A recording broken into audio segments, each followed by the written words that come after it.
If anything good has come out of this horrific war, it's that the moral depravity of the so-called rules-based order has been exposed to the masses. The mask has fallen from the neoliberal class. For far too long, liberal Western politicians have tried to convince us that they live by the standards of human rights, democracy, and freedom of speech. These are the same individuals and countries that say Israel has a right to defend itself against the world's largest concentration camp. Our so-called Western leaders in Washington, in London, in Brussels have weaponized human rights. They've weaponized democracy to promote humanitarian wars and to expand their settler colonial projects. But let's not forget that this is the same ruling class that brought us the wars in Iraq, in Afghanistan, in Libya, in Somalia. And they are the same ruling class that have given us and pushed for the brutal maximum pressure campaigns, sanctions, and regime change operations against sovereign countries like Syria, Iran, Venezuela, Cuba, and so many more countries who are resisting Western imperialism.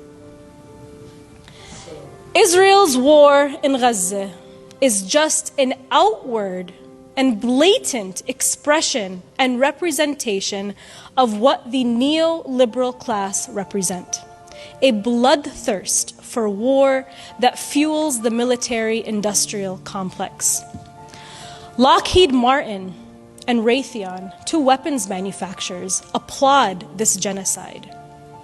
Think tanks that are funded by these weapon manufacturers draft the war policies and hand them to our politicians to make these wars inevitable.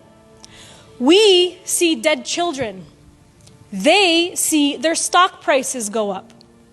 But it's clear, no matter how many millions of dollars that they spend to manufacture consent for their wars and support for Israeli apartheid, Palestinians have won the hearts and minds of humanity. Never have I personally seen in my lifetime such global dissent and awakening to Israel's propaganda war in Gaza. We are witnessing a global enlightenment. Millions upon millions of people have taken to the streets. Mass sit-ins at our elected officials' offices have been organized, and mass boycotts of monolithic corporations. The massive coffee company Starbucks lost $12 billion in a matter of just 1 month from our global boycott campaign. We have to disrupt their money-making mechanisms that make these wars possible. The capitalist system that we live under today is meant to make us feel powerless.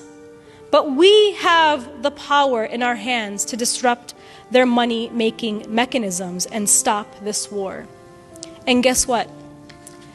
It's working, and Israel knows it. The architects of the wars know this.